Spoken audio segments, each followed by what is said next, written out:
Gracias por venir a mi nuevo canal de ArkInvest Insight. Aquí en este canal vamos a empezar a hablar sobre la inversión inmobiliaria y me gustaría dar unas pequeñas pinceladas de cómo vamos a trabajar en este nuevo canal. Es un canal que empieza ahora. Ya tengo experiencia en otro canal donde hago arquitectura y enseño arquitectura porque soy arquitecto.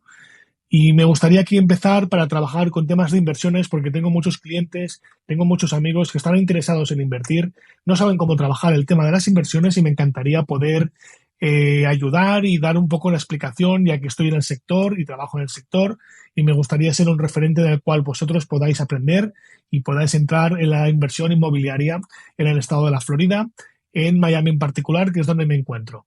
Y a continuación os voy a presentar una introducción a un curso de cómo las inversiones inmobiliarias que hay en la Florida. Como podemos ver, la Florida es un destino popular para invertir en bienes raíces con un mercado inmobiliario dinámico y un alto potencial de crecimiento. Invertir en propiedades en la Florida puede ser una excelente opción para aquellos que busquen diversificar sus carteras de inversión. Como sabemos, es un estado en el que tenemos un crecimiento neto gracias a la inmigración local y a la inmigración latinoamericana, y es un mercado en el cual estamos siempre recibiendo gente de alquiler, gente que invierte, gente que hace negocio. Entonces es un programa bastante interesante en el cual os animo bastante en ir guiados de la mano para poder saber exactamente dónde invertir y cómo invertir. A continuación, estos serían un poco los puntos que vamos a trabajar. Ventajas de invertir en la Florida. Clima agradable, evidentemente. La Florida, el Caribe, es el Caribe americano, es el Caribe de un país desarrollado con las garantías jurídicas y con todo lo necesario para poder invertir con la seguridad y tranquilidad que tu dinero está en una inversión en un país seguro. La economía en crecimiento, en el punto 2 vemos que la economía está en crecimiento. Estados Unidos es un país que tiene muchos estados en los cuales hay una variedad extensa de lo que es la dinámica de los mercados. En el caso de la Florida, yo llevo aquí en Estados Unidos desde el 2016 prácticamente, en el cual ya estoy percibiendo cómo ha cambiado, sobre todo a partir de la pandemia, cambió todas las dinámicas de mercado. Tenemos la costa este, que es la más poblada de los Estados Unidos, donde tenemos crecimiento neto que proviene del norte y todo lo que es Latinoamérica. A continuación vamos a ver unos grandes grupos de viviendas en los que podemos agrupar lo que vamos a hacer como inversiones. Tenemos las viviendas unifamiliares, tenemos los condominios y tenemos la propiedad comercial. Vamos a entender las viviendas unifamiliares como aquellos grupos de una única entidad en la que tú tienes el dominio completo de esa entidad. De las unifamiliares podemos encontrar evidentemente las aisladas y las apareadas o los dúplex. En este caso, los dúplex lo vamos a dejar al final porque es un caso un poco más particular, pero las viviendas unifamiliares aisladas son aquellas que tienen el terreno y que en medio, más o menos a grandes rasgos, se construye la vivienda y tenemos el jardín alrededor. Y las unifamiliares adosadas tenemos que tenemos el jardín delante y el jardín detrás, y derecha e izquierda tenemos enganchada la otra propiedad. Esto serían lo que se le llama las casas en hilera o las casas en forma de townhouse, como se dice en Estados Unidos. Cuando hablamos de dúplex, en este caso también podemos encontrar una única parcela en la cual tenemos el terreno alrededor de la casa, pero esa casa está dividida normalmente en dos, una a la derecha y otra a la izquierda. También forma parte de una vivienda unifamiliar, pero forma parte de un conjunto que es dúplex, con lo cual tú serías dueño de dos unidades. En esta casuística podemos entrar tanto en viviendas dúplex, que son dos unidades, como hasta viviendas cuádruplex, que serían de 4 unidades. Luego, lo que sería la parte de los condominios es un elemento totalmente diferente, en el cual tú eres dueño de una sociedad. Tú compras la participación de un condominio, que sería una sociedad, en la cual está gestionada por un board, un management y una compañía de gestión de gastos, en la cual tú compras una participación y eres dueño de esa participación con el uso de un apartamento, de un penthouse o de un estudio. En los condominios normalmente traen servicios asociados, como aparcacoches, piscina, servicio de gimnasio, laundry, a veces hay también el tema de lavandería, hay otros temas que son gastos asociados que tú vas a tener en esta compra de propiedad. Ya independientemente del estilo de vida que tú busques o el tipo de inversión que busques, los condominios ofrecen una serie de servicios, pero a la vez ofrece unos gastos extras que no tendrías con la casa a priori, aunque la casa también tendría sus gastos, eso lo veremos en otro capítulo.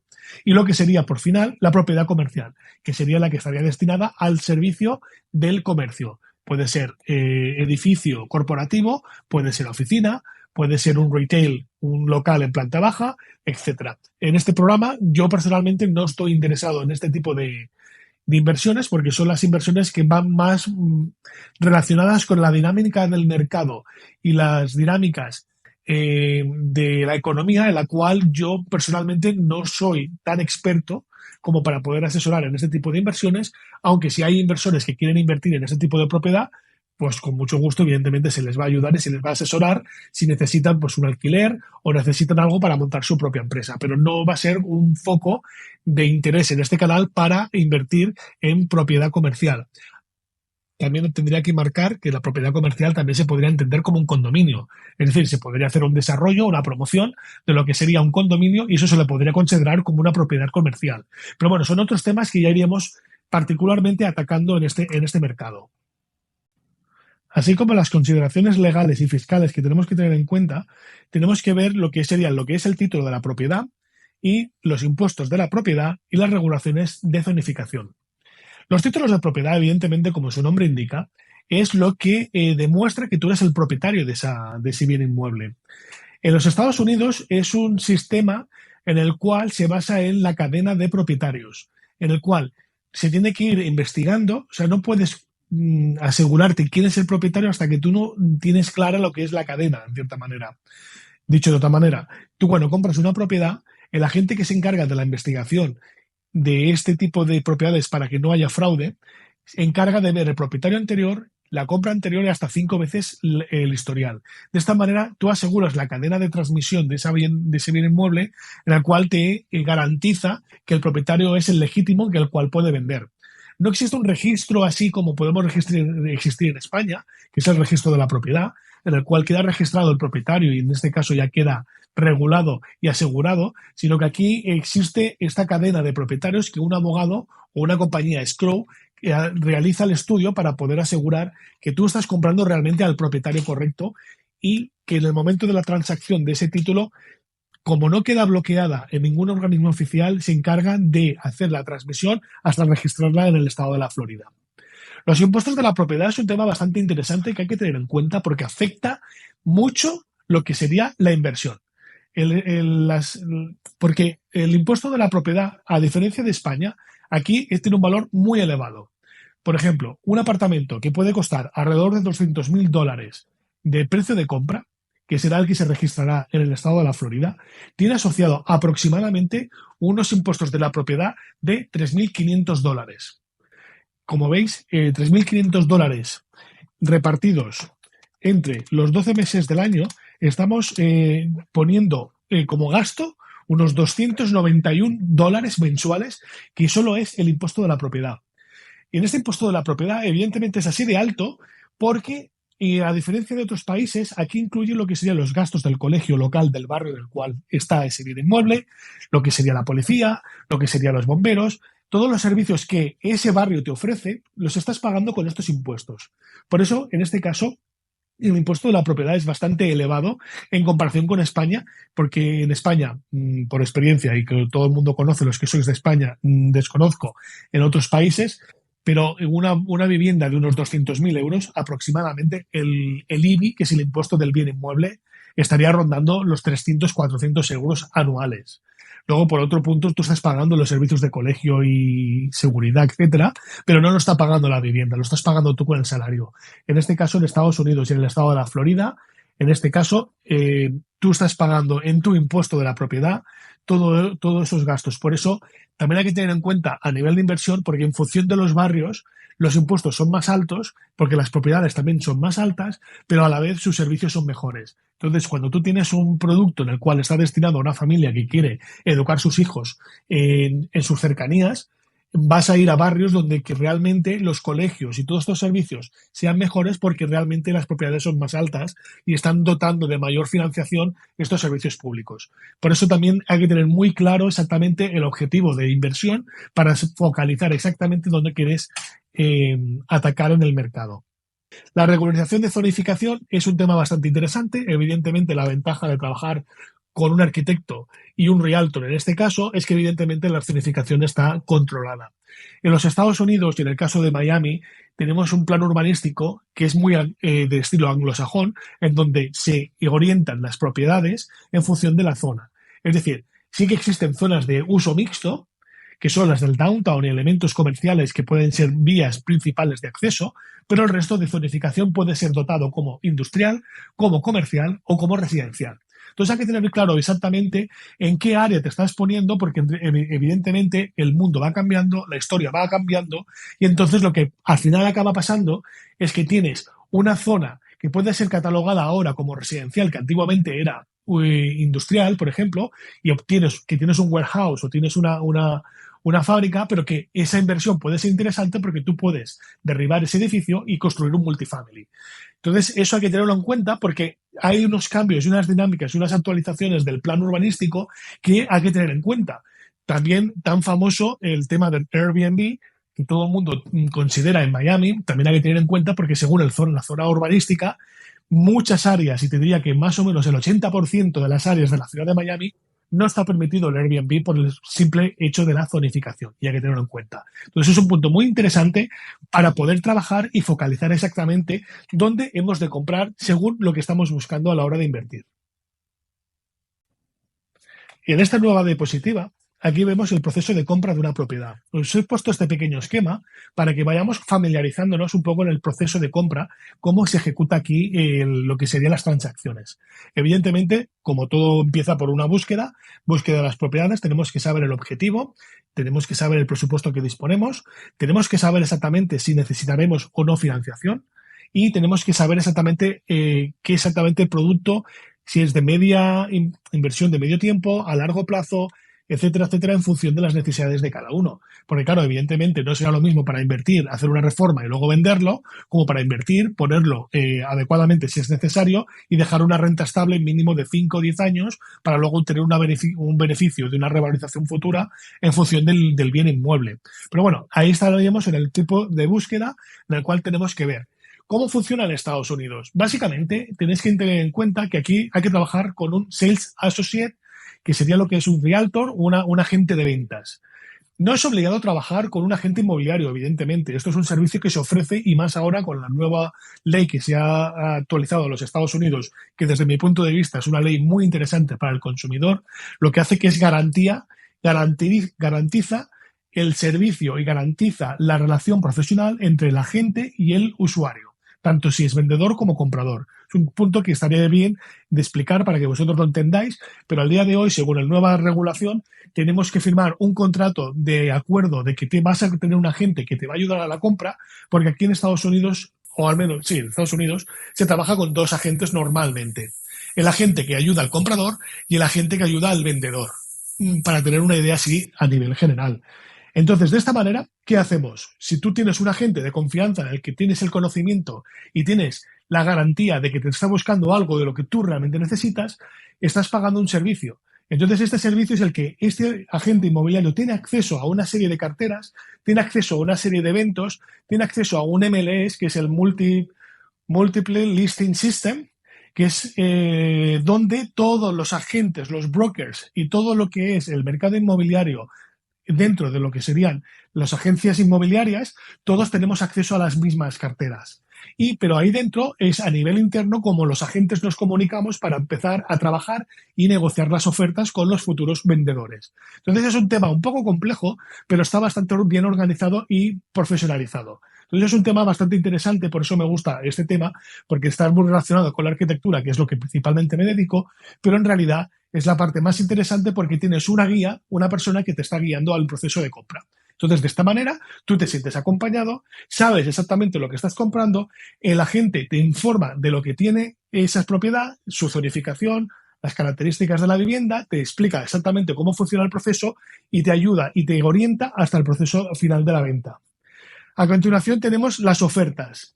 Tema interesante, porque yo he sido comprador en España y tú en España normalmente vas a buscar una vivienda, te interesa, y entonces dices, ok, perfecto, quiero esta vivienda. Vas a la agencia inmobiliaria, dejas el depósito, haces unas arras y ya empiezas a hacer el proceso de tasación, de hipoteca, etcétera, etcétera.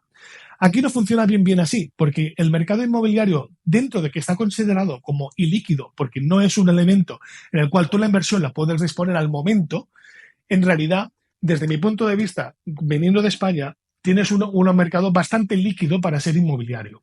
De esta manera, ¿qué pasa? Que en realidad cuando tú tienes una propiedad que te interesa, tienes que lanzar una oferta.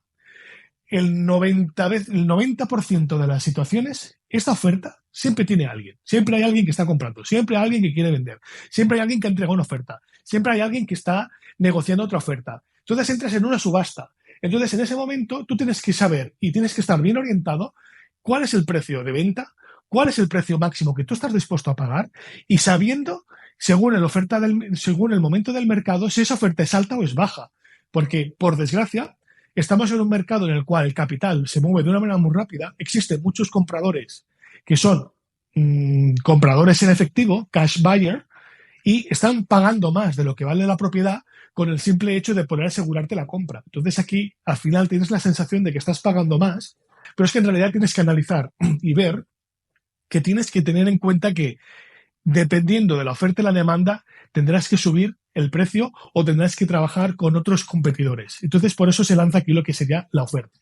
Entonces, una vez que lanzas la oferta, el agente de la parte vendedora te contesta y te dice, mira, mi cliente está de acuerdo, mi cliente no está de acuerdo, tengo otra oferta mejor, me la tienes que mejorar, no estoy de acuerdo, no me das garantías. Porque claro, esto es un proceso muy complejo que iremos explicando porque tú tienes que enseñar quién eres tú, qué compras, cómo compras y qué garantías das, porque claro, no es lo mismo una persona que tiene el dinero en el banco y dice, mira, te voy a comprar la casa y sabes que al 15 días voy al banco, saco el dinero y te lo pago, que una persona que puede no tener los fondos de compra, puede no tener la aprobación de la hipoteca y puede ser que haya perdido un mes en esperar que esa transacción se termine y luego al final no has hecho ninguna venta. Entonces, claro, time is money. Entonces lo que tienes que hacer es, claro, ahí el propietario dice, mira, esta oferta no me genera ninguna garantía, porque puedo estar enganchado un mes en esta venta y esa venta no me interesa aguantarla porque a lo mejor pierdo un comprador de verdad.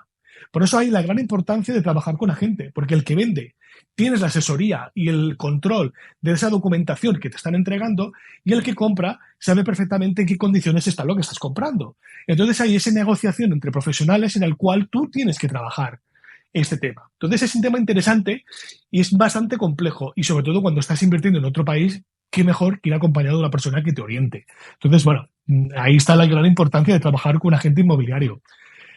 Después que te aceptan la oferta, porque claro, esto es un proceso muy largo, etcétera, etcétera, tú tienes que presentar la oferta, la negocias, puedes tardar perfectamente una semana en poder cerrar la oferta, incluso más, y puede ser que durante ese proceso, a mitad del proceso se caiga porque ya haya aceptado otra oferta que le ha venido mejor ese día. Entonces, claro, es un tema muy complejo. No es fácil comprar una vivienda aún teniendo el dinero.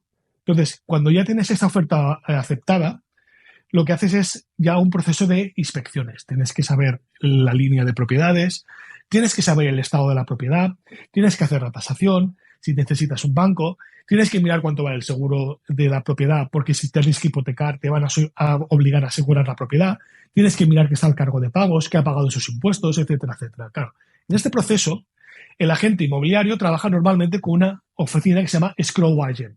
Esa oficina es la que se encarga de análisis del título, son unos abogados, son unos especialistas que se encargan de poner en contacto propietario y vendedor con los papeles de cada uno, con las garantías de cada uno y al final te garantizan o te dicen exactamente el estado. Si todo está bien, entonces ya se empieza a programar la venta.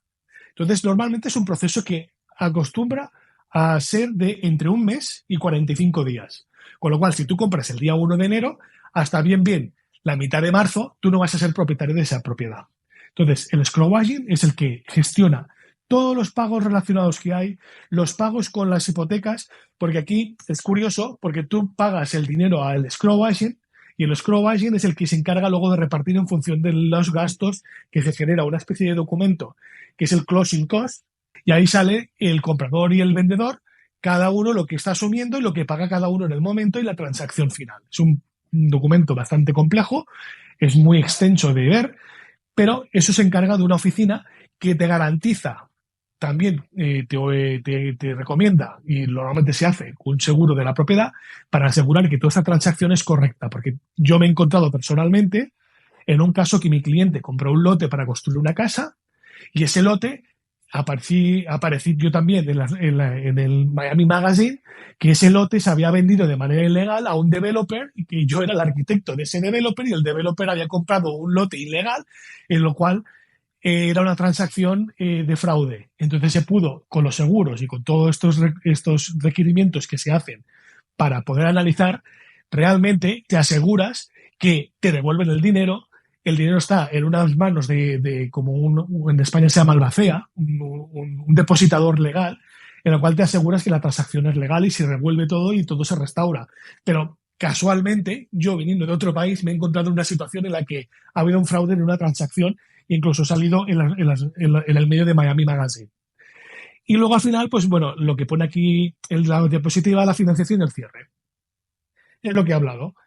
Si tienes financiación, entonces ya al final de toda la transacción, cuando el escrow agent da todo lo que tú ya estás cerrando con la financiación, todos los gastos que te piden, los documentos que te piden. Entonces ellos dan los fondos al escrow y el escrow reparte y entonces al final con toda esta operación se cierra un día de cierre en el cual no tienes por qué estar presente ninguna de las partes porque puede ser compras entre propios estados, compras en otras ciudades o incluso la misma, pero cada uno firma a una hora diferente y ese día se cierra. Entonces, cuando ya el último firma, se notifican entre todas las partes y ya se cierra la transacción. Entonces, hasta que no se transmiten los fondos del escrow agent a la parte vendedora, pues oficialmente no eres el propietario, aunque tú ya hayas firmado todo, pero bueno, normalmente pasa máximo 24 horas. ¿Vale? Entonces, esto es un tema que es bastante complejo y tienes que ir bien acompañado de todos unos profesionales con los que trabajamos. Y a continuación vemos esta pestaña en la que hablamos de financiación y opciones de hipoteca que ya hemos introducido en la pestaña anterior. No me voy a entretener mucho en esta pestaña porque en realidad son temas que no provienen exactamente de la compañía, del real estate o del agente inmobiliario, pero sí te voy a poder acompañar porque en el grupo en el cual trabajo disponemos de financiación, entonces te podría acompañar para que nuestro equipo de financiación pueda analizar tus números y ver más o menos las opciones que tenemos de crédito. Pero bueno, en puntos generales tenemos ver la hipoteca de tasa fija, la hipoteca de tasa variable y la hipoteca con pago inicial bajo. ¿Vale? Entonces, hay diferentes, aquí en Estados Unidos, actualmente, debido después de lo que sería la crisis del 2008, prácticamente ya se firman hipotecas de tipo de interés fijo. El tipo de interés en Estados Unidos es muy alto a comparación con Europa. Aquí la tasa hipotecaria al día de hoy, que estamos en septiembre del 2024, está rondando el 6.5, 6.9, la tasa hipotecaria a 30 años de interés fijo. Y es un número que, aunque nos parezca evidentemente muy alto, lo es, porque luego al nivel los puntos mensuales vas a ver el pago de interés que es bastante alto. En realidad es un pago, dentro del estar alto, es un estándar.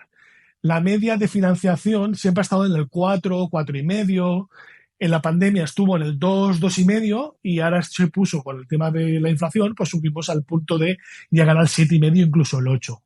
Entonces, bueno, al día de hoy la oferta del mercado está en 6.5, 6.9, con esa tendencia de bajada debido ya a la bajada del precio del dinero, en el cual la tasa de interés fija, que va a ser durante 30 años, la vamos a tener fija y mantenida, con lo cual sabemos que la hipoteca, la ventaja que tiene es que tienes un gasto ya programado de por vida. ¿Ok? Lo que sería la tasa variable, pues aquí hay diferentes opciones. Evidentemente, como su nombre dice, la tasa es variable, puede ser fija durante unos años y luego variable con un diferencial, pero bueno, eso ya sería un tema mucho más financiero en el cual te pueden absorber. Yo personalmente en esta época he preferido para mis clientes poder decir, oye, cogemos una variable porque ahora estamos en el punto más alto, sabemos que si en el punto más alto tú puedes pagarla, ahora vamos a ir a la bajada, con lo cual vamos a mirar de buscar una variable porque a partir de ahora vamos a tener un descuento. Lo que pasa que también, evidentemente, todo es un negocio, los bancos es un negocio y no les interesa una tasa variable al día de hoy, con lo cual no te la venden. Y si te la venden con un diferencial de revisión muy alto, que lo cual no les interesa. Básicamente lo que quieren es un interés fijo y nos olvidamos. Pero si tuviéramos la opción de una variable justo ahora que estamos en el punto más alto, realmente es lo interesante. Con el riesgo que de aquí a unos años volveremos al punto alto otra vez. Pero si ya el punto alto en su momento ya lo podías pagar, pues de aquí a unos años mejor, porque cuando baja el tipo de interés, la amortización del capital es mucho mayor, por lo tanto, cuando lleguen a subir otra vez los tipos de interés, no vamos a llegar nunca a la cuota anterior porque tu amortización ha sido superior durante este periodo de tiempo. Lo he dicho así de una manera muy rápida, lo he hablado muy rápido, sé que no se va a entender casi nada, pero ya focalizaremos, si es necesario, en hablar sobre el tema de tasas de financiación y cómo jugar con ellas. Y luego sería, pues, pago con un pago inicial bajo. Aquí hay muchos programas de ayuda. Eso, si tú eres residente o vives aquí, o tienes un visado y es tu primera vivienda, tienes una serie de opciones de créditos en el cual tú puedes dar una tasa de interés, un depósito inferior, un 5%, un 3%, un 10% de adelanto para el crédito, para que te den la hipoteca, o incluso a veces tú estás pagando un pago inicial más alto para tú comprar puntos de descuento, que significa que adelanto, en realidad lo que estás haciendo es adelantar unos intereses en la hipoteca, a cambio que al día de hoy tú estás comprando una hipoteca más económica porque tú ya has pagado por adelantado. Entonces, al final, te queda una cuota menor que con el tiempo, más o menos, se amortiza entre los 8 y los 10 años, acabas amortizando este pago inicial en el día de uno, que el cual te mejora lo que es el tipo de interés por el plazo fijo de 30 años. Hay muchas opciones, pero bueno, son temas que ya iremos viendo a medida que la gente vaya necesitando o en cada casuística que nos vaya saliendo. A continuación, tenemos lo que sería ahora la gestión de propiedades y alquileres. Es un tema muy importante, porque claro, si tú no vives en los Estados Unidos, uno, lo puedes gestionar tú con tu coste de venir y ir y volver para gestionar tu propiedad, o dos, pagas el mantenimiento a un agente inmobiliario que se dedica a la gestión del alquiler y es el que está pendiente, pues, de recibir los cobros, de cualquier cosa que pasa algo, pues lo gestiona, y todo eso tiene un cargo que tú puedes pagar para mantener esta comunicación más fluida y tú sigues trabajando con tu gente. Esto es muy común aquí en la Florida. Hay muchas propiedades de inversión y entonces muchos realtors que tienen su propia cartera de clientes lo que están haciendo es ayudan a su cliente a comprar, a invertir, a vender, a alquilar y a su vez lo que ya tienen en cartera se lo están gestionando. Entonces aquí tienes que tener en cuenta, uno, el mantenimiento de la propiedad, que aún así lo está a cargo del que está usándolo porque es el que es el responsable, pero en Estados Unidos, normalmente cuando tú tienes una propiedad que la pones en alquiler, lo que es la nevera, lo que es la lavadora, lo que es los fuegos, toda la parte de electrodomésticos, normalmente son a cargo del propietario, nunca son a cargo del inquilino, y son gastos de mantenimiento que tú has de tener. Cualquier emergencia que pueda pasar, tema de aire acondicionado, tema de calefacción, bueno, calefacción o de calentador de agua, etcétera. Entonces aquí tienes que tener una previsión, que eso ya tenemos unos cálculos, y decir, vale, pues de este alquiler destino X a gastos de mantenimiento que lo tengo como un fondo de garantía en el caso de que necesites algo. Marketing de alquiler, pues lo mismo. Aquí en realidad, pues tú tienes un agente de confianza en el cual te va a gestionar la propaganda, la promoción de ese piso, de esa vivienda, de esa casa, para luego poder poner en alquiler. Entonces aquí, normalmente cuando tú contratas al agente, el agente, en este caso ya serías el agente del vendedor, entonces en este caso tú firmas el contrato de gestión de este bien inmueble y entonces aquí ya llegas a un acuerdo de ese gasto. Normalmente, a grosos números altos, pues cuando el alquiler normalmente suele ser un mes y cuando es la venta de la propiedad suele ser un porcentaje.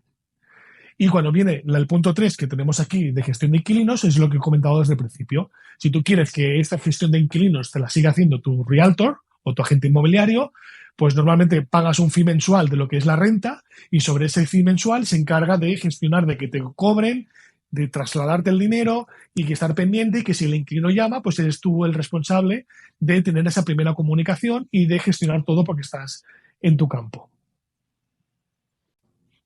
Y ya para acabar, tenemos la conclusión y claves de este curso, de este punto de inicio, que sería tener en cuenta que hay que hacer una investigación exhaustiva. No es tan fácil como ir a los puntos de venta para poder ver exactamente qué propiedades que tenemos que comprar. Hay que hacer una investigación, hay que tener un poco visión general, evolución del mercado, evolución de la zona, propiedades que están saliendo, propiedades nuevas. Son elementos que afectarán un poco la decisión de compra.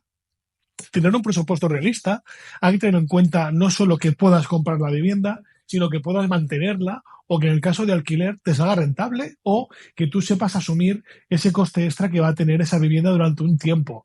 Porque evidentemente aquí ya haremos otro punto de explicación donde vamos a ver los gastos asociados que llevan fijos las compras de estas propiedades para poder tener esa valoración realmente de la inversión inmobiliaria.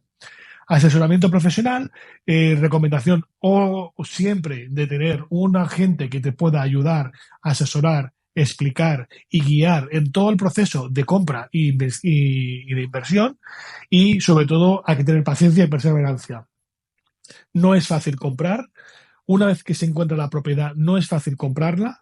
Una vez que consigues comprar la propiedad, hay que hacer todos los trámites y gestiones que son procesos largos, complicados, que a veces se lían, a veces se extienden, y luego al final pues tienes ya la compra y luego ya todos los trámites que puedan venir asociados si necesitas una reparación o necesitas amoblarlo, necesitas ponerlo en el mercado. Son elementos de tiempo que hay que tener en cuenta y valorar y contabilizar en este proceso de inversión.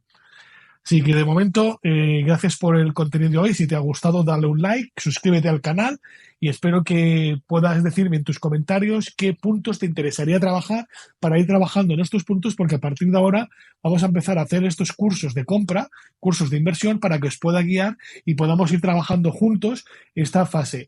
Una de las ideas que tenemos en este canal es que vamos a promover algunos puntos de inversión en conjunto para poder, los que no podamos comprar una propiedad o un elemento, pues hacer algún grupo que podamos empezar a hacer inversiones siempre asesorados y guiados desde los mejores profesionales del sector.